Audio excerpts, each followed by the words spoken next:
visto muchos emprendimientos cómo fracasan y muy pocos tienen éxito. Y por eso mismo la sociedad se ha creado ciertas ideologías sobre la vida de un emprendedor. Sobre ello, quiero hablarte un poco al respecto sobre un libro muy interesante que encontré, que se llama El libro negro del emprendedor, de Fernando Trías, el cual se me hizo un libro muy interesante porque menciona cuáles son los factores clave del fracaso de un emprendimiento. Y bueno, está basado en la experiencia de Fernando, que la ha documentado y además ha entrevistado a muchos emprendimientos, el cual él además, dentro de su experiencia, fundó la empresa de Salvetti Lumbord y la productora de Green Le Mans. Entonces, pues es una persona experimentada que leyendo su libro admiro su sabiduría y pues quiero compartírselas con ustedes. Pues bueno, principalmente este libro se agrupa en 5 grandes partes. Habla primero que nada sobre la persona que emprende, la idea de negocio, los socios, el sector de actividad y la gestión de crecimiento. Estos 5 factores son esenciales dentro de un emprendimiento que determinan el éxito. Y bueno, él divaga más sobre 14 claves de cada uno. Primeramente, él en la primera parte menciona que emprender con un motivo, pero sin una motivación, es una clave de error al iniciar un negocio, porque la idea del negocio no depende del éxito, porque a lo largo del camino van surgiendo nuevas cosas, nuevos inconvenientes que tienen que irse adaptando. Por ejemplo, si tú ya estás cansado de tu trabajo y odias a tu jefe o quieres ser independiente o etcétera, la idea o el motivo, la chispa, no es importante, porque solamente va a influir en ti, en tu fuerza, en tu motivación por cierto tiempo. Pero un emprendimiento sabemos todos que es un camino, altas y bajas, momentos difíciles, momentos de abundancia. Entonces, el reconocer que el motivo no es lo verdaderamente importante es clave. Es no iniciar porque se me ocurrió esto y va a ser el boom y no, para nada. Hay que aterrizar las cosas y hay que ser conscientes que si se va a empezar un emprendimiento que requiere inversión económica en tiempo y en esfuerzo, es algo para largo plazo, ¿vale? En eso se menciona como la primera parte. Un segundo factor que se refiere Fernando es no tener carácter de emprendedor. ¿A qué se refiere? Es una forma de enfrentarse al mundo. Es el disfrutar la incertidumbre y vivir con ello. Por ejemplo, a muchas personas les gustan las cosas seguras, por ejemplo, un ingreso de un salario, etcétera, y está bien, no está mal. Sin embargo, un emprendedor auténtico, a lo que se refiere Fernando, es que es una característica esencial el hecho de que disfrute esa actividad y que estando en otra posición, en un trabajo, en un empleo, en otro lado, no se sienta a gusto más que emprendiendo. Ese es otro factor clave que determina como si tienes madera para hacerlo, si tienes esa fuerza. Fernando también menciona un ejemplo de los bomberos. Por ejemplo, alguien que nace con la vocación de bombero, en un momento de riesgo, de ir a apagar un incendio, como lo menciona, el bombero auténtico, él simplemente disfruta el hecho de ir a salvar a alguien, de tomar ese riesgo, de enfrentarse ante el fuego, con tal de cumplir su misión, de cumplir su propósito. Ese es otro factor que él ha observado dentro de su experiencia y dentro de diversas entrevistas que le ha hecho a muchos emprendedores. Otro tercer factor que yo considero que es lo mismo dentro del carácter de un emprendedor es no ser un luchador. ¿A qué se refiere eso? Hacia tener un espíritu de lucha, a que un emprendedor solamente, un verdadero emprendedor observa el logro, observa la ganancia, no está pensando en el fracaso lo ve como un aprendizaje, como una etapa. El ser luchador se refiere a ser constante y solamente aceptar el sí y el resultado. No hay otra opción. Eso es una parte clave que también él determina como una pieza fundamental que hay que tener como emprendedor si quieres tener éxito en un negocio. Hay un cuarto factor que se me hace muy interesante, que dice contar con socios cuando en realidad se puede prescindir de ellos.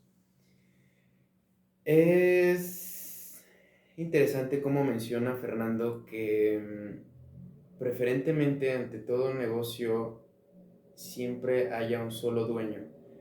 ¿Por qué? Porque durante el camino, durante los años, pues van cambiándose de ideas, van cambiándose de parecer, de intereses entre socios, y esos mismos acuerdos pues pueden generar conflictos, y además que menciona que un socio es lo más caro de una empresa porque se le paga con acciones y tiene la facultad de decidir sobre la empresa.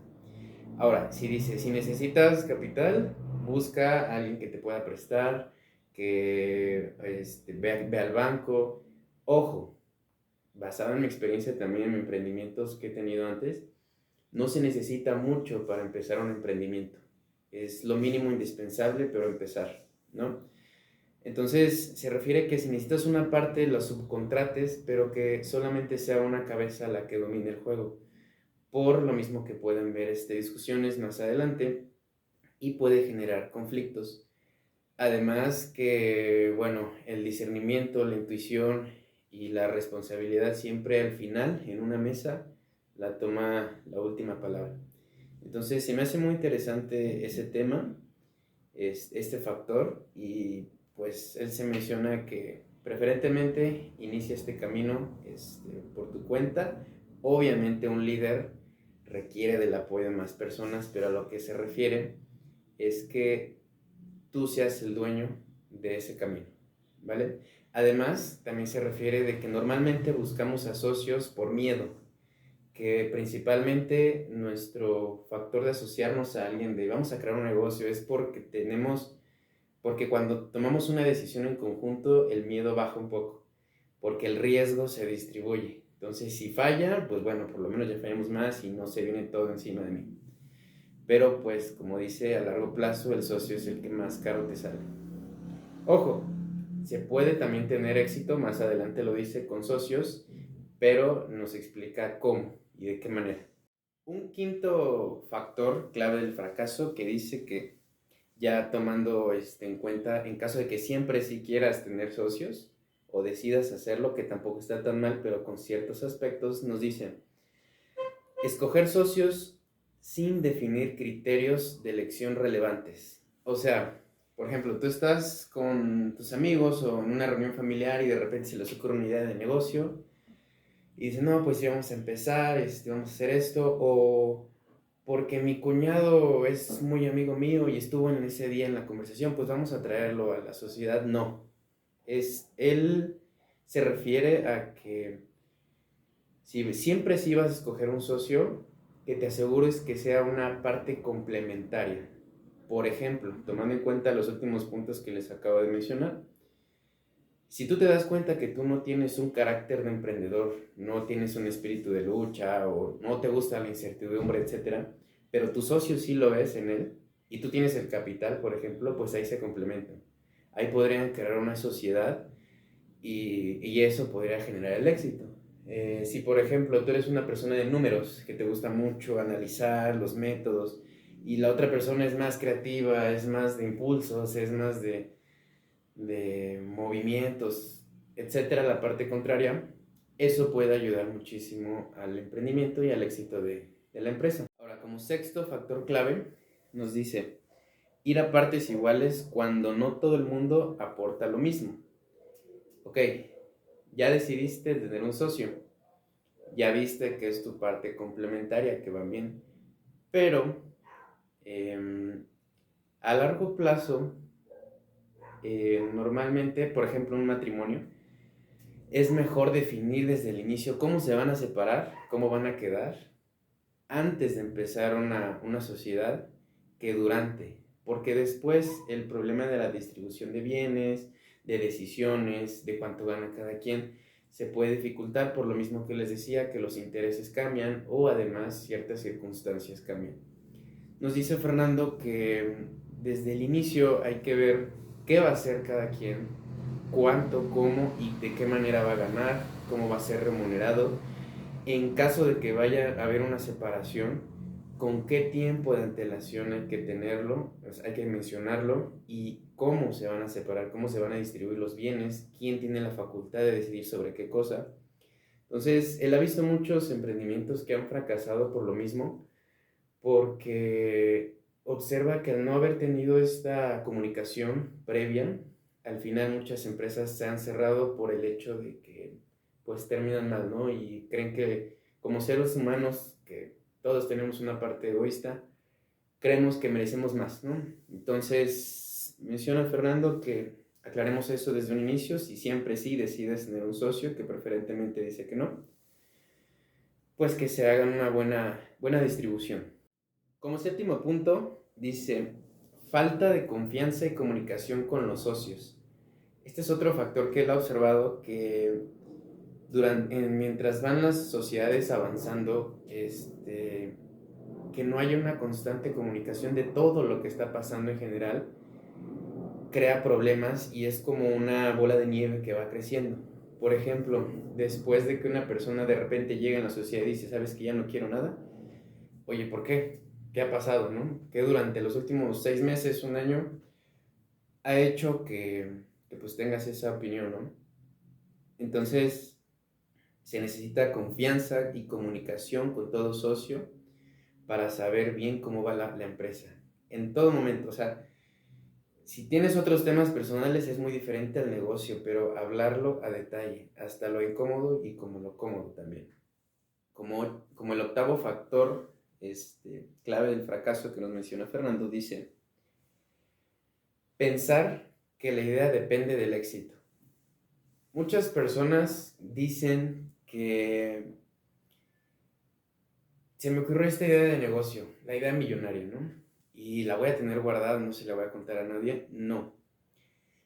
Una idea no depende totalmente del éxito. Puede que sea innovadora, puede que de inicio sí te puede generar ciertas ganancias, cierto beneficio, pero como mencioné al inicio, normalmente y siempre los mercados están cambiando. Entonces, solamente que un negocio dependa de la idea inicial puede generar el fracaso, porque si se necesita adaptar o tener resiliencia ante una situación y no se modifica o se cambia esa idea, puede generar el fracaso.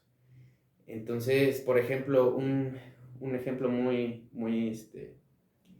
claro, el de Blockbuster, o aquí en México que era Videocentro. Era una excelente idea, pero al no, el hecho de rentar películas, era una excelente idea, pero el hecho de no adaptarse a las nuevas tecnologías cuando empezó a salir el streaming como Netflix, Max, Disney Plus, el no adaptarse a esa situación y aferrarse a su idea de que no, que las películas en DVD van a ser un éxito, ¿qué hicieron con Blockbuster y Videocentro? Que fueron cerrando poco a poco. Entonces, eso depende muchísimo. Saber que una idea es buena está bien, pero tener esa apertura de que en algún momento, por alguna situación, se deba modificar, ¿vale? Ese es el octavo factor clave. Como noveno, nos dice Fernando que adentrarse en sectores que no gustan o se desconocen. Por ejemplo, ok, te das cuenta que tienes carácter de emprendedor, que el único lugar donde te sientes feliz es emprendiendo, ok, o teniendo tu negocio, pero algo que también he visto, que aunque tengas todo eso, si no es algo que te apasiona, que te gusta o que te encante, muy probablemente con el tiempo puedas, puedas fracasar. ¿A qué me refiero? Por ejemplo, si a ti te gustan mucho los coches y tienes ese espíritu emprendedor, bueno, emprendes, pero algo relacionado a los coches, no sé, quizás arreglarlos, vender carros, o te gusta mucho, por ejemplo, el ejercicio, ¿no? Abrir un gimnasio, etcétera. Es más que nada, eso le va a dar el plus o el buen cimiento, que aunque venga a un momento difícil, lo vas a hacer por amor. Aunque no esté dando frutos en cierto punto, vas a seguir ahí, ¿vale? Este va de la mano con el siguiente punto, que es el 10º, que nos menciona, que dice, escoger sectores de actividad poco atractivos. Ok. A lo que se refiere Fernando es que dentro de lo que te gusta, buscar lo que mejor rendimiento te dé. Por ejemplo, los bienes y raíces.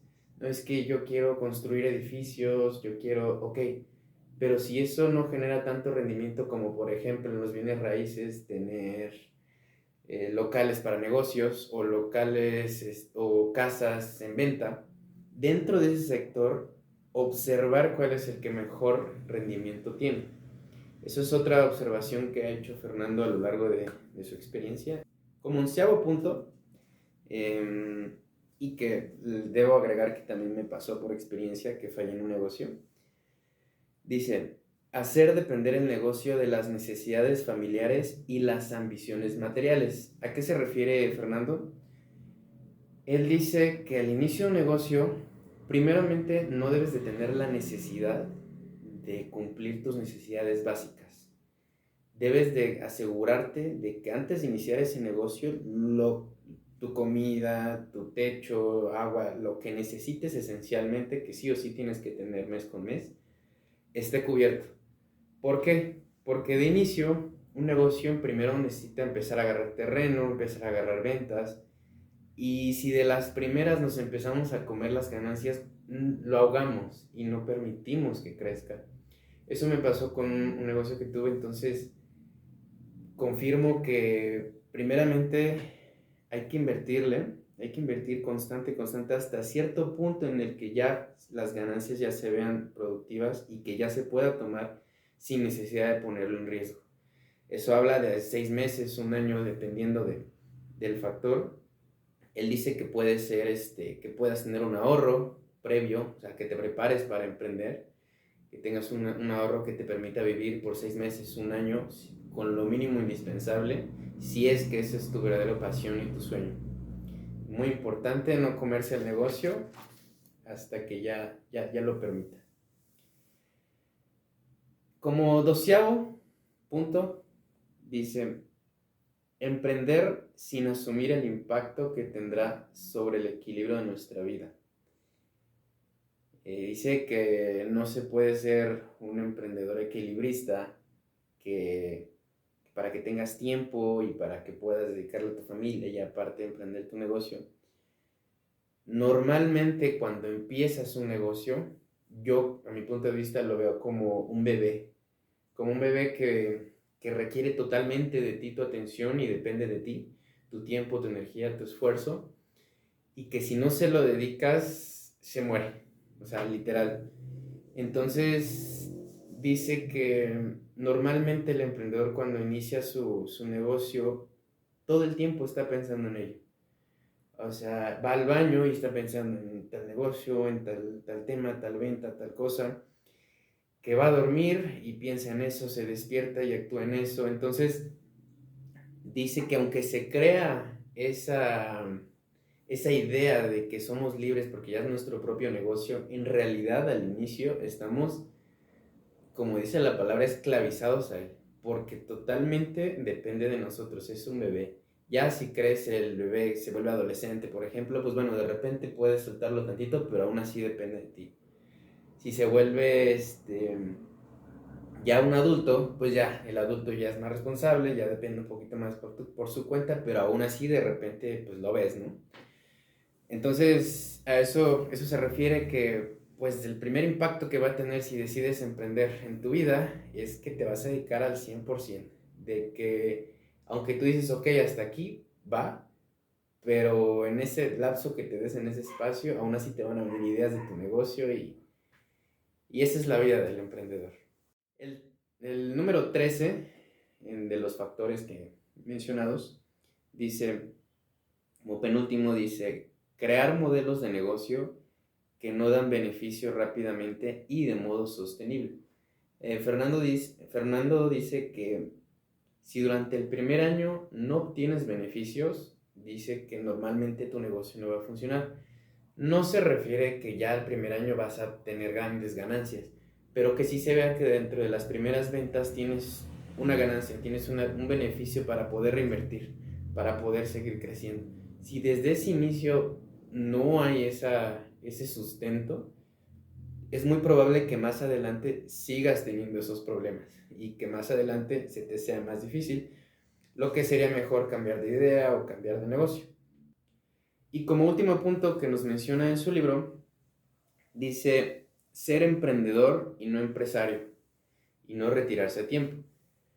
Obviamente no es lo mismo un emprendedor que un empresario. Un emprendedor es aquella persona, retomando, que disfruta esa vida, ¿no? Que vive trabajando en su negocio.